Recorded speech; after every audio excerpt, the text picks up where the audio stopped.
As pessoas sempre buscaram formas de homenagear quem é especial, de se sentirem mais próximas, de demonstrarem esse amor. Vamos juntos fazer o bem. Participe da Praça das Famílias e ajude a construir a Catedral Cristo Rei. A sua família para sempre na Catedral de todos nós. Ligue ou acesse o nosso site. Padroeira de um povo a lutar,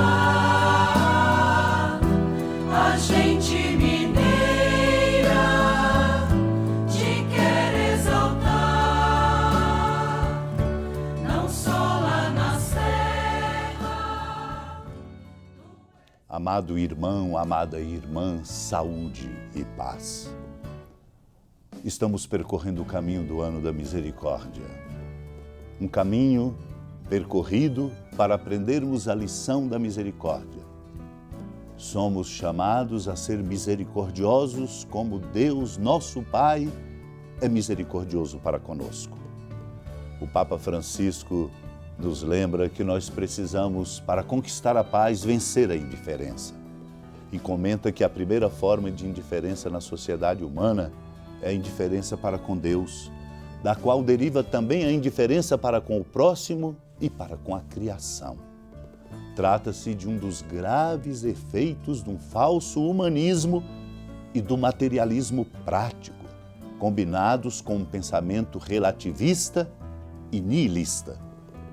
O homem pensa que é o autor de si mesmo, de sua vida e da sociedade, sente-se autossuficiente e visa não só ocupar o lugar de Deus, mas prescindir completamente dele.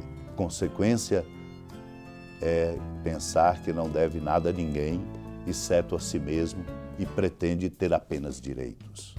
Por isso, nós queremos agora acolher a palavra santa de Deus, para que nós possamos compreender a lógica do Evangelho e assim colocarmos Deus sempre em primeiro lugar. Acolhamos a palavra. Depois de saciar os 5.000 homens, Jesus obrigou os discípulos a entrarem na barca e irem na frente para Betsaida, na outra margem, enquanto ele despedia a multidão. Logo depois de se despedir deles, subiu ao monte para rezar. Ao anoitecer, a barca estava no meio do mar e Jesus sozinho em terra. Ele viu os discípulos cansados de remar, porque o vento era contrário. Então, pelas 3 da madrugada, Jesus foi até eles andando sobre as águas e queria passar na frente deles. Quando os discípulos o viram andando sobre o mar, pensaram que era um fantasma e começaram a gritar. Com efeito, todos o tinham visto e ficaram assustados.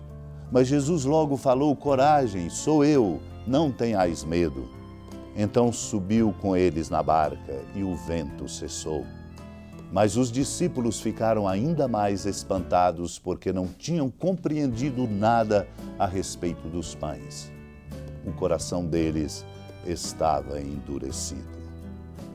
Amado irmão, amada irmã, este é o desafio de todos nós, o endurecimento do nosso coração.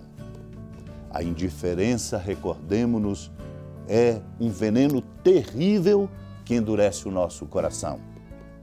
Pois, se nós não nos deixarmos diária e permanentemente nos sensibilizarmos pela dor dos outros, pelo sofrimento de cada irmão, pelo desafio que pesa sobre os ombros dos mais pobres e dos enfermos, nós vamos endurecer o nosso coração. Um coração endurecido pode parecer para muitos uma vantagem, porque não se envolve com aquele que precisa, com o outro. Não precisa, portanto, despender forças para ajudar. Mas um coração endurecido é um coração incapaz de ter coragem. É tomado pelo medo. Os discípulos ficaram com medo. Não conseguiram reconhecer que era ele, Cristo, que estava ali chegando, aquele Cristo que realizou, para além da lógica racional, o milagre da multiplicação dos pães. Amedrontados, estavam cegos, cegos e amedrontados porque com o coração endurecido, mostrando-nos que é preciso cultivar uma profunda sensibilidade pela oração, pela escuta da palavra santa de Deus, pela escuta da dor do outro, pela reverência que nós precisamos cultivar para com cada pessoa, a fim de fazer brotar em nós, pela força da presença amorosa de Deus, uma coragem que não nos deixa desistir e sempre permanecer perseverantemente fazendo bem. Um dos sermões de São Proclo, de Constantinopla, um bispo, ele nos lembra o que é preciso lembrar para que nós possamos ver a Ele, Cristo, com nitidez no meio de nós. Cristo se manifestou ao mundo e, pondo ordem onde havia desordem, encheu-o de beleza e alegria. Tirou do pecado do mundo e o mundo do pecado, expulsando o inimigo. Santificou as fontes das águas, iluminou os corações.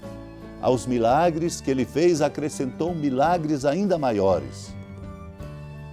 A terra e o mar repartiram entre si a graça do Salvador e o mundo inteiro encheu-se de alegria. Por isso, nós olhamos cada dia como dia do Senhor, para que possa ser dia de maior profusão de milagres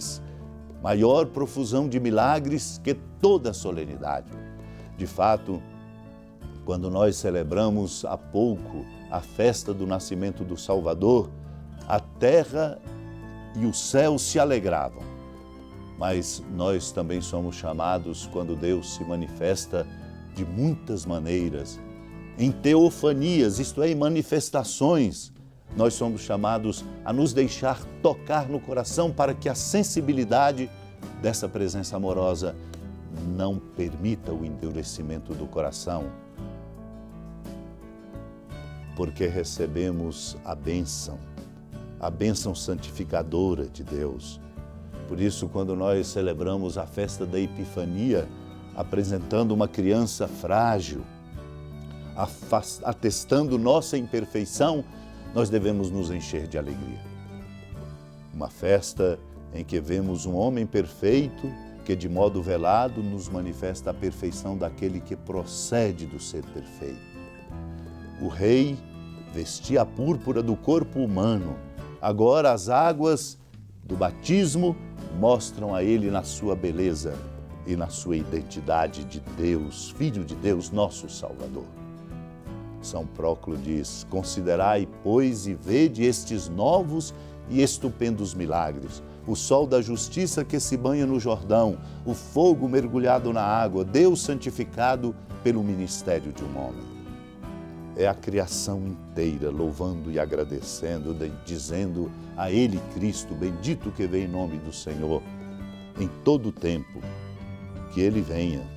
E Ele que vem é aquele, o Senhor, o Santo, aquele a quem pedimos, como pedia o santo Davi. O Senhor é o Deus que nos ilumina. Não foi só o profeta Davi que disse isso, também Paulo confirmou com seu testemunho com estas palavras: a graça de Deus se manifestou, trazendo a salvação para todos os homens. Ela nos ensina sempre, não somente para alguns, mas para todos, sim, para todos, para os judeus, para os gregos, a salvação vem para todos. É um benefício universal. Por isso, contemplemos sempre o Senhor e Ele seja o centro de nossa vida para vencermos toda a indiferença.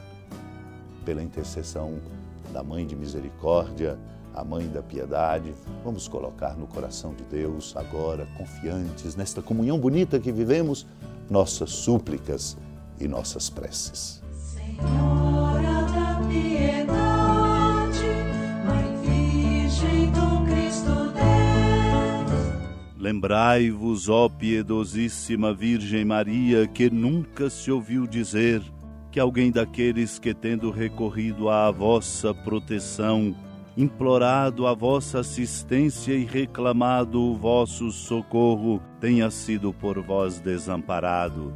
Animado com igual confiança, vós recorro, ó Virgem das Virgens. e gemendo sob o peso dos meus pecados, me prostro a vossos pés. Não desprezeis as minhas súplicas, ó Mãe do Verbo encarnado, mas dignai-vos de as ouvir propícia e de me alcançar o que vos peço. Amém. Feliz padroeira de um povo a lutar, a gente mineira te quer exaltar, não só lá na serra, tu és esplendor de toda esta terra, também és fulgor. Amado e amada de Deus, com alegria, da ermida da padroeira do estado de Minas Gerais, a Senhora da Piedade, a Mãe de Misericórdia, que da sua casa de clemência e bondade nos acompanha e nos abençoa, do alto da serra, magnífica arquitetura divina, a bênção de Deus, amor misericordioso. Pai, Filho e Espírito Santo desça sobre sua família, sustente sua vida, fecunde o caminho missionário de nossa igreja, nos encha de sabedoria e permaneça conosco para sempre. Amém. Feliz padroeira